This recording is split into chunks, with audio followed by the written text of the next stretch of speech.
요한복음 11장. 그 당시 한 병자가 있었는데 그의 이름은 베다니의 나사로이고 베다니는 마리아와 그의 자매 마르타의 고향이었다. 마리아는 주님에게 향유를 붓고 자신의 머리카락으로 주님의 발을 닦은 여인이며 그녀의 남자 동생 나사로가 병이 들어 심하게 아팠다. 그래서 그 자매는 예수님께 사람을 보내어 전하였다. 주님, 보세요. 주님이 사랑하시는 자가 지금 아픕니다. 이 소식을 들으신 예수님께서 말씀하셨다. 그 병으로 죽지 않으며 그 병은 하나님의 영광을 위한 것이니 하나님의 아들이 그 병으로 인해 영광을 받을 것이다. 그 당시 예수님은 마르타와 그녀의 자매 그리고 나사로를 사랑하셨다. 그런데 예수님은 나사로가 아프다는 소식을 들으셨음에도 당시 계셨던 곳에서 이틀을 더 머무르셨다. 그 후 예수님께서 제자들에게 말씀하셨다. 유대로 다시 가자. 제자들이 예수님께 말씀드렸다. 랍비여, 최근에 유대인들이 선생님을 돌로 치려고 하였었는데 다시 그곳에 가시려고 하십니까? 예수님께서 답하셨다. 하루의 낮이 12시간이 아니더냐. 대낮에 걷는 자는 세상의 빛을 보기 때문에 실족하지 않는다. 그러나 밤에 걷는 자는 빛이 세상에 없기 때문에 실족할 것이다. 이 말씀을 하신 후 예수님께서 제자들에게 말씀하셨다. 우리 친구 나사로는 잠을 자고 있는 것이니 내가 가서 그를 깨울 것이다. 그러자 예수님의 제자들이 말하였다. 주님, 나사로가 자고 있는 것이라면 이제 잠에서 깨어나면 많이 좋아지겠네요. 예수님께서는 나사로의 죽음에 관하여 하신 말씀인데 제자들은 예수님께서 나사로가 잠을 자며 휴식을 취하고 있다고 말씀하신 것이라 생각하였다. 그래서 예수님께서 제자들에게 다시 명쾌하게 말씀하셨다. 나사로는 죽었다. 내가 그곳에 있지 않았음을 기뻐한다. 그 이유는 너희들이 이 일로 인해 믿을 것이기 때문이다. 이제 나사로에게 가자. 그때 쌍둥이로 불리던 도마가 동료 제자들에게 말하였다. 우리도 가서 예수님과 함께 죽읍시다. 그렇게 예수님은 도착하셨고 나사로는 이미 무덤에 안장된 지 나흘이 지났음을 예수님은 알고 계셨다. 그 당시 베다니는 예루살렘에서 3.2km 정도 떨어진 인근 지역이었다. 그 당시 많은 유대인들이 다른 여인들과 함께 마르타와 마리아 주위에 머무르면서 나사로의 죽음을 위로하고 있었다. 그때 마르타가 예수님이 도착하셨다는 소식을 듣고 예수님을 마중 나갔고 마리아는 집 안에 앉아 있었다. 이제 마르타가 예수님께 말하였다. 주님께서 이곳에 계셨다면 제 남동생은 죽지 않았을 것입니다.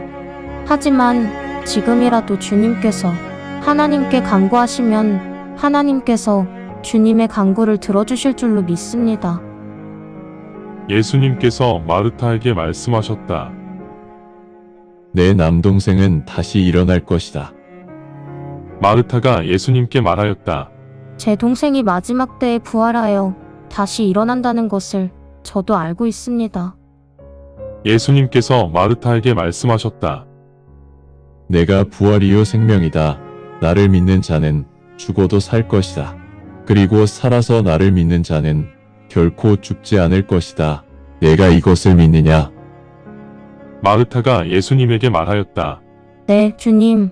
당신은 하나님의 아들이시며 장차 이 세상에 오실 그리스도이심을 제가 믿습니다. 마르타는 이 말을 한 후 가서 조용히 마리아를 불러 전하였다. 선생님께서 오셔서 너를 부르신다. 마리아는 이 말을 듣자마자 황급히 일어나 예수님께로 갔다. 그 당시 예수님은 아직 마을로 들어오시지 않으시고 마르타를 만난 그곳에 서 계셨다. 그때 마리아를 위로하며 집안에 함께 있던 유대인들이 마리아가 급히 나가는 것을 보고 마리아를 따라가며 말하였다. 마리아가 아마 무덤으로 가서 울려고 하는 것 같다. 마리아가 예수님이 계신 곳에 도착하여 예수님을 뵙자 예수님 발에 엎드리며 말씀드렸다. 주님, 당신께서 이곳에 계셨다면 제 동생이 죽지 않았을 것입니다. 예수님께서 마리아가 오는 것을 보시고 또한 그녀를 따라온 유대인들이 함께 우는 것을 보시면서 예수님의 영이 신음하시고 괴로워하셨다. 그러신 후 예수님께서 말씀하셨다. 나사로를 어디에 안장하였느냐? 그들이 예수님께 말하였다. 주님, 오셔서 보세요. 예수님께서 슬피 우셨다. 그러자 유대인들이 말하였다. 보라, 저분이 나사로를 진정 사랑하셨네. 또 그들 중 일부가 말하였다. 이분이 맹인의 눈도 뜨게 하신 분인데 나사로도 죽음에서 지킬 수 있지 않을까? 그 무렵 예수님께서는 괴로운 마음으로 무덤에 도착하셨다. 그 무덤은 동굴이었으며 돌로 가로막혀 있었다. 예수님께서 말씀하셨다. 이 돌을 치워라. 그러자 죽은 나사로의 눈이 마르다가 예수님께 말씀드렸다. 주님, 죽은 지 나흘이 지났으니 이제는 악취가 날 겁니다. 예수님께서 마르다에게 말씀하셨다. 너희가 믿으면 하나님의 영광을 볼 것이라고 내가 말하지 않았느냐? 그러자 그들이 나사로가 안장된 무덤에서 돌을 치웠고 예수님께서는 눈을 들어 말씀하셨다. 아버지, 제 청을 들어주셔서 감사드립니다. 당신께서 항상 제 청을 들어주신다는 것을 알고 있습니다만 당신께서 저를 보내셨다는 사실을 제 옆에 서 있는 사람들이 믿게 하고자 제가 이렇게 말씀드립니다. 예수님께서 이 말씀을 하시고 큰 소리로 외치셨다. 나사로야 나와라. 그러자 죽었던 나사로가 수위에 손과 발이 묶여 있고 얼굴은 천에 덮여 있는 채로 나왔다. 예수님께서 그들에게 말씀하셨다. 옷을 풀어 그가 자유롭게 움직이도록 하여라. 마리아를 따라왔던 많은 유대인들이 예수님께서 하신 일을 보고 예수님을 믿게 되었다. 그런데 그들 중 일부는 바리새인들에게 가서 예수님께서 하신 일들을 전하였다. 그러자 수제사장들과 바리새인들이 모여서 회의를 하며 말하였다. 우리가 어찌 해야 합니까? 이 사람이 많은 표적을 행하였습니다. 우리가 이 사람을 그대로 두면 사람들이 모두 이 사람을 믿게 될 것이고 그러면 로마인들이 와서 우리의 직위와 현 체제를 무너뜨릴 것입니다. 회의에 참석한 그 해의 대제사장인 가야바가 그들에게 말하였다. 당신들은 전혀 모르는 것으로 합시다. 또한 우리가 백성을 위해 그리고 나라 전체가 멸망하는 것을 막기 위해 그 방책으로 한 사람을 죽이기로 모의한 것도 여러분은 모르는 일입니다. 당시 가야바는 자신의 권한으로 말한 것이 아니라 그 해의 대제사장으로서 예수님이 나라를 위해 죽어야 한다고 대언하였다. 예수님께서 나라를 위해 죽는 것은 물론이고 나라 밖에 흩어져 있는 하나님의 자녀들이 하나로 뭉치게 하기 위해서도 예수님께서 죽어야 한다고 대언하였다. 그날부터 수제사장들과 바리새인들은 예수님을 죽이기 위한 계략을 세웠다. 그래서 예수님께서는 유대인들 사이에 더 이상 공공연히 다니실 수 없었으므로 그곳을 떠나 마을 이름이 에브라임이라 하는 광야 근처 마을로 가셨고 그곳에서 제자들과 함께 지내셨다. 유대인의 유월절이 임박하였기 때문에 지방에 있는 많은 사람들이 정결의식을 치르기 위해 예루살렘으로 올라갔다. 그때 그들이 예수님을 찾아다니며 성전에 서서 자기들끼리 말하였다. 당신은 어떻게 생각합니까? 그분이 6월절에 오시지 않을까요? 이제 수제사장들과 바리새인들은 예수님을 체포하기 위해 백성들에게 명령을 내려 예수님의 거처를 아는 자는 즉시 신고하게 하였다. 요한복음 12장 6월절 6일 전 예수님께서 베다니에 오셨다. 베다니는 예수님께서 나사로를 죽음에서 일어나게 하신 곳이다. 그곳에서 사람들이 예수님을 위해 저녁을 준비하였고 마르다는 시종을 들었으나 나사로는 다른 사람들과 같이 예수님의 식탁에 앉아 있었다. 그때 마리아가 아주 비싼 나드 향유 500g을 가져와 예수님 발에 붓고 그녀의 머리카락으로 예수님 발을 닦았다. 그러자 온 집안에 기름의 향이 가득하였다. 그때 예수님의 제자 중 한 사람으로 시몬의 아들이며 후일에 예수님을 배반하는 가롯 유다가 말하였다. 저 향료를 팔면 300데나리온 정도 받을 수 있는데 차라리 팔아서 그 돈을 가난한 자에게 주는 것이 더 좋은 일 아닌가? 가롯 유다가 이렇게 말한 것은 가난한 자를 염려해서가 아니었다. 그는 금고를 관리하고 있었는데 금고 안에 있는 것들을 자주 도둑질하는 도둑이었기 때문이다. 그러자 예수님께서 말씀하셨다. 그녀가 그대로 하도록 두어라. 그녀는 나의 장례를 위해 이 향료를 간직하고 있었다. 너희가 가난한 사람들과는 항상 같이 있을 수 있겠지만 나와 항상 같이 있을 수 있는 것은 아니다. 그 당시 아주 많은 유대인들이 예수님께서 그곳에 계신다는 사실을 알고 있었다. 그래서 예수님도 보고 죽음에서 일어난 나사로도 보기 위해 그들이 그곳으로 모여들었다.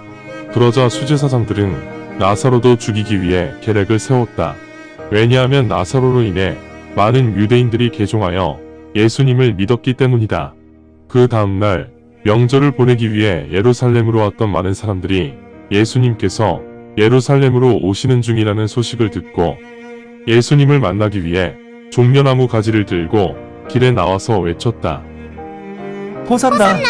이스라엘의 왕이시여! 주님의 이름으로 오신 분을 찬양합니다.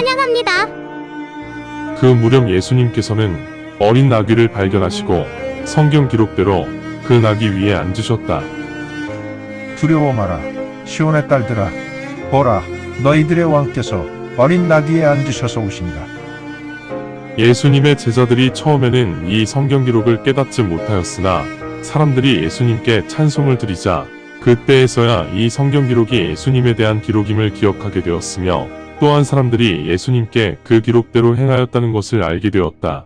또한 예수님께서 나사로를 무덤에서 불러내시고 죽음에서 일어나게 하셨을 때 그곳에 같이 있었던 사람들이 그 사실을 증언하였다. 그래서 예수님께서 이 표적을 행하셨다는 소식을 들은 많은 사람들이 예수님께 몰렸다. 바리새인들 사이에서도 말들이 분분하였다. 보시다시피 당신들이 한 것은 아무것도 아닙니다. 보세요. 세상이 모두 저분을 따라갔습니다. 그 당시 6월절에 예배를 드리기 위해 상경한 사람들 중 헬라인들도 있었다. 그때 헬라인들이 갈릴리 베세다 출신의 빌립에게 와서 물었다. 선생님, 우리가 예수님을 뵙기 원합니다. 빌립이 와서 안드레에게 전하였고 안드레와 빌립은 다시 예수님께 전하였다. 예수님께서 그들에게 답하여 말씀하셨다. 하나님의 아들이 영광을 받을 시간이 되었다. 아주 분명히 내가 너희에게 말하노니 한 알의 밀이 땅에 떨어져 죽지 않으면 그 밀알은 그대로 남아있을 것이다. 그러나 그 밀알이 땅에 떨어져 죽으면 많은 밀을 생산하게 될 것이다. 자기 생명을 사랑하는 자는 그 생명을 잃을 것이며 이 세상에 있는 자기 생명을 미워하는 자는 영생토록 생명을 지킬 것이다. 나를 섬기는 자는 나를 따르라. 내가 있는 곳에 내 종들도 함께 있을 것이다. 나를 섬기는 자는 내 아버지가 귀히 여길 것이다. 이제 내 영혼이 괴롭다. 내가 무슨 말을 해야 하는가? 아버지, 이 상황에서 저를 구하여 주시겠습니까? 하지만 오직 이 목적 때문에 제가 이 순간까지 버텨왔습니다. 아버지, 당신의 이름이 영광을 받으소서. 그때 하늘에서 음성이 들렸다. 내가 그것을 영화롭게 하였고 또 다시 그것을 영화롭게 할 것이다. 그러자 옆에서 그 음성을 들은 사람들 중 어떤 사람은 천둥이 쳤다고 말하였고 일부는 천사가 저분에게 말하였다라고도 하였다. 예수님께서 답하여 말씀하셨다. 하늘에서 들린 이 음성은 나를 위해 하신 말씀이 아니고 너희들을 위해 하신 말씀이다. 이제 이 세상이 심판을 받을 때가 되었으니 이 세상의 통치자가 축출될 것이다. 내가 이 땅에서 들림을 받아 올라가면 내가 너희 모두를 내게로 끌어올릴 것이다. 예수님께서 어떻게 돌아가실지를 암시하시려고 미리 이렇게 말씀하셨다. 사람들이 예수님께 답하기를 그리스도는 영원히 존재하신다고 율법을 통해 들었습니다. 그런데 어떻게 선생님은 인자가 들림을 받아 올라가야 한다고 말씀을 하십니까? 인자가 도대체 누구입니까? 그러자 예수님께서 그들에게 말씀하셨다. 그 빛이 너희들과 조금 더 같이 있을 것이다. 빛이 있을 때 걸어라. 어둠이 너희를 덮치지 않도록 하라. 어둠 속에서 걷는 자는 어디로 가고 있는지 알지 못한다. 빛이 있을 때 빛을 믿고 그 빛의 자녀가 되어라. 예수님께서는 이 말씀을 하신 후 떠나셨으며 그들의 눈을 피해 사라지셨다.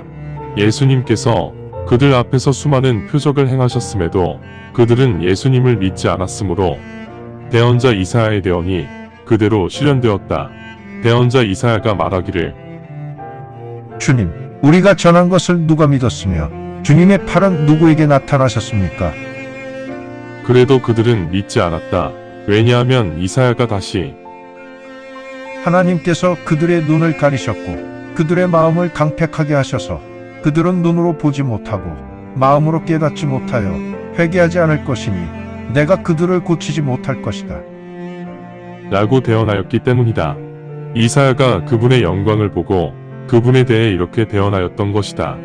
지도자들 중 상당수가 예수님을 믿었지만 예수님을 인정하게 되면 바리새인들이 그들을 회당에서 축출시키기 때문에 예수님을 인정할 수 없었다. 그 지도자들은 하나님의 칭찬보다 사람들의 칭찬을 더 좋아하였기 때문이다. 그때 예수님께서 큰 소리로 말씀하시기를 나를 믿는 자는 나를 믿는 것이 아니라 나를 보내신 분을 믿는 것이며 나를 보는 자는 나를 보내신 분을 보는 것이다. 나는 이 세상의 빛으로 왔으므로 나를 믿는 자는 모두 어둠 속에 거하지 않을 것이다. 내 말을 들었음에도 나를 믿지 않는다고 하여 내가 그를 심판하지는 않을 것이다. 왜냐하면 나는 이 세상을 심판하려고 온 것이 아니라 구원하려고 왔다. 하지만 나를 거부하고 나의 말을 받아들이지 않는 자를 심판하는 것이 따로 있으니 바로 내가 한 말들이 마지막 날에 그런 자를 심판할 것이다. 내가 내 마음대로 말하는 것이 아니다. 오직 나를 보내신 분이 내게 주신 명령을 내가 말하고 선포하였다. 그 분의 명령은 곧 영존하는 생명임을 내가 알고 있다. 그러므로 내가 하는 말은 모두 아버지께서 내게 말하라고 명령하신 말씀이시다. 감사합니다. 주님의 말씀입니다. 성경을 처음 접하는 분들에게 기존의 한글 성경은 항상 이해하기 어려운 책입니다. 그래서 영어판 NKJV 성경과 여러 주석과 참조문헌을 활용하여 내용을 전달하기 위해 쉽게 풀어 표기하였습니다. 성경을 듣고 읽을 때 주님의 영이 임재하기 원합니다. 택함을 받았으나 그 사실을 모른 채 아직 어둠에서 방황하고 있는 어린 양들이 이 동영상을 보고 들어 주님의 새 언약을 확신하고 소망함으로 하나님의 백성이 되어 주님의 나라에서 영원 무궁토록 권세를 누리며 살기를 간절히 원합니다. 아멘.